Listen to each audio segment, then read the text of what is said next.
I'd now like to introduce to you George Walton. And George has been active in designing and in planning transportation facilities and programs and systems here in the Tampa Bay area and in Tampa for many years. And he's going to share with us an understanding and knowledge of what's the current status of transportation plans here in Tampa, why they're that way, what we can hope for the future. So here's George Walton. Great. Thank you very much, Tim. I appreciate the opportunity to be here this evening. My topic is transit, and I know this surprises you, but we hear it everywhere we go. Transit, that's the answer. I guarantee it's on half the things that you wrote down on your table tonight. I guarantee every forum that we've been to, transit is the answer. But we got to be very, very careful to understand what transit is and how it's applied. We tend to get into this transit envy thing. There's the whole Shelbyville monorail and the Simpsons episode and how that plays out. But we all travel, we all hear it, we see examples. We go to Transit Mart, we get in the trains, we get on the buses, we try it on, it looks good, feels good, and then we get back to Tampa and it doesn't fit. Well, why does it not fit? Because we need to think about the application here in Tampa, what are our problems, and then work on the solutions as we play it out. So we really need to pause then and say, what are the issues? Who are our users? Where are they going? Why are they going? When are they going? And that's what we know today, and then try to predict that into the future, building on plans that Pete's talking about developing as we move forward with these types of things.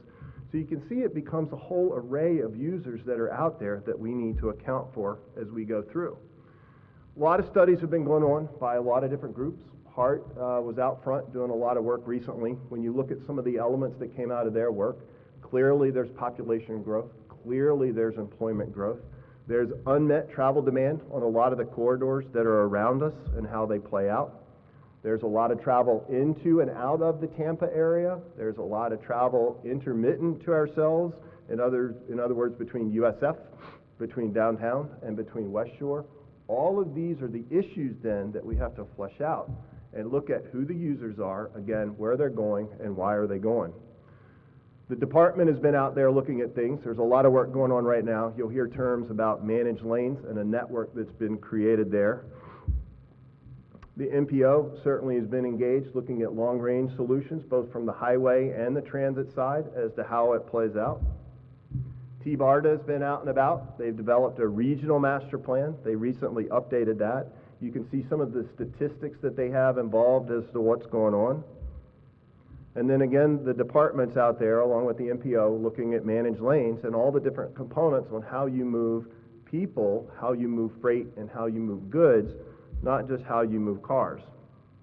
There's an interesting study going on as well right now with HART and the Expressway Authority looking at what's called a proof of concept study, and it's building on managed lanes and providing transit-first access and then sell off the capacity behind that to what would be a tolling group. But what you find as you go through, we have so many partners looking at so many different things.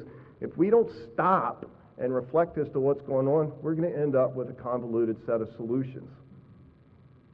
I promise this is not something in one of Pete's sketches for Nebraska Avenue. So certainly public transportation is something that we need to look at. The timing's right. We know that. We constantly talk about it. There's been a change in the mindset in the local community. Certainly the elements that are going on regionally, statewide, nationally, and even around the world of all the little buzzes that are out there in terms of global warming, oil consumption, air quality, quality of life, economic development, and sustainability are all parts of what we have to consider as we move forward. But as some of the graphics that you saw with Ian, some of the sketches that you saw from Pete, there's certain things that are going to drive success of transit. We just can't simply walk out of here today and have something that's ready, up, and running. We need to look at the operational elements. We need to understand the reliability in the network, the travel time. We need to understand the connections and everything that goes on associated with that, and then the trip time to the user.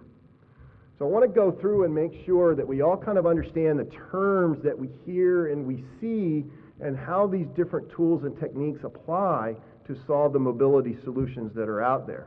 There's somewhat a hierarchy, if you will, of transit and transit services, ranging from bus to bus rapid transit, streetcars, light rail, heavy rail, commuter rail, and high-speed rail. And I'm going to illustrate these with some photographs here in a moment. We all know roads, and we're very comfortable talking about roads. So an interesting conversation is, let's compare roads to transit so we understand what their roles are. I've been in several rooms just like this, and you'll hear invariably, I want light rail, I want high-speed rail, I want commuter rail. That's all well and good, but what does that mean, and how does that fit into a fabric of solutions that are playing out? In other words, you need local streets, you need arterial streets, you need your interstates, you need your access control facilities, you need your toll roads, and certainly you need your longer distance trips and short flights. Well, just like you have those on the pavement side, you have them on the rubber-tired and the steel wheel side. So just for reference, just so you can understand how the different services work and some of the accessibility that they provide along the way. Information has been prepared, whether it's through HART, whether it's through TBARTA, whether it's through the department and themselves, about all the different transit characteristics, and I promise I will not go through all this, but please take the opportunity to go online and download some of this information so you understand the terms and the tools that we'll be talking about using as we move forward.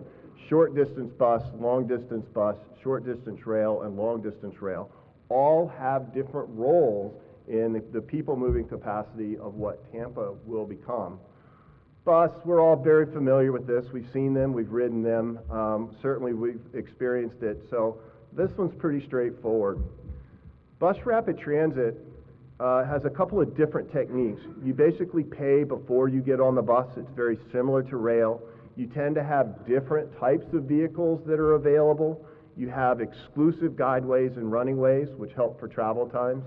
And then some of the unique things on that picture that just passed in Las Vegas is the technologies on the vehicles to do things that are unbelievable in terms of direct arrivals at the gate, so you have the gap between the vehicle and the curb is very minute. So it's almost like a train coming into a station, that the guidance system on the bus is there.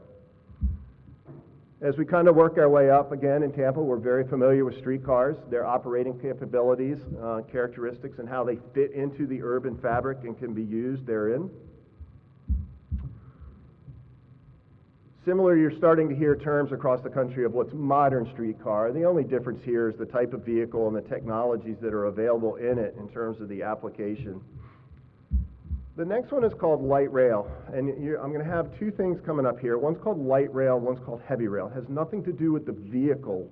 It has to do with the person carrying capacity of the system itself. So light rail, as you can see, has the train, but the power source is actually coming from above along a catenary wire. What that allows in an urban setting is for pedestrians to cross the pathway at an intersection, an at-grade crossing, without fear of electrocution.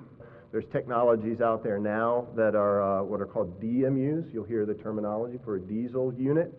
Some of those are in place in Texas as to how it works.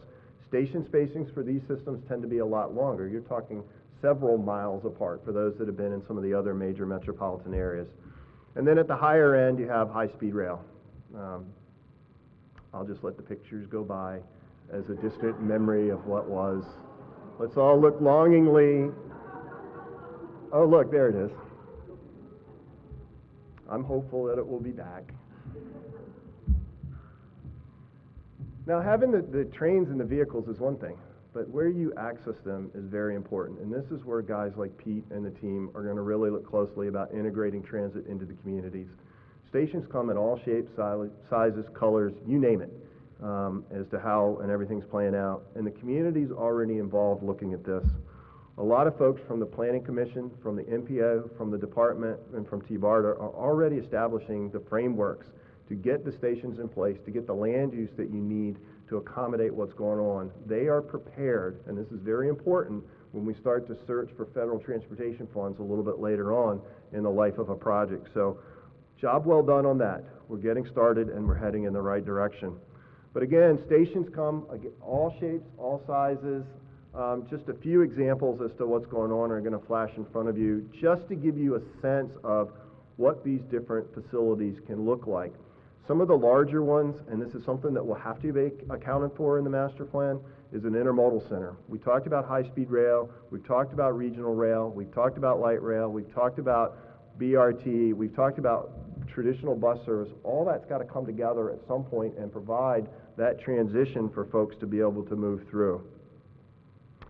Again, stations come in all shapes and all sizes. I promise this is not, Pete, this was not one of your renderings either, unless they got dropped.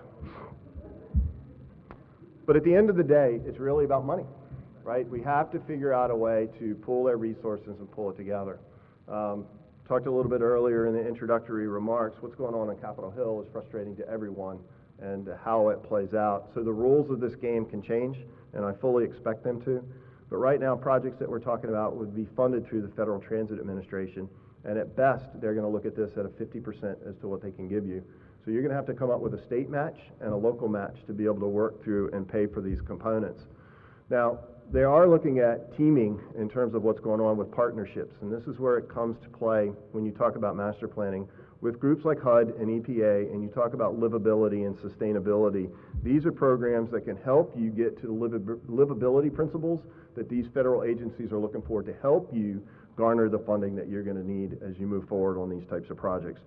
So I wanted to kind of quickly go through and give you an education on some of the terms and transit technologies that we'll be using as we move forward on the master plan.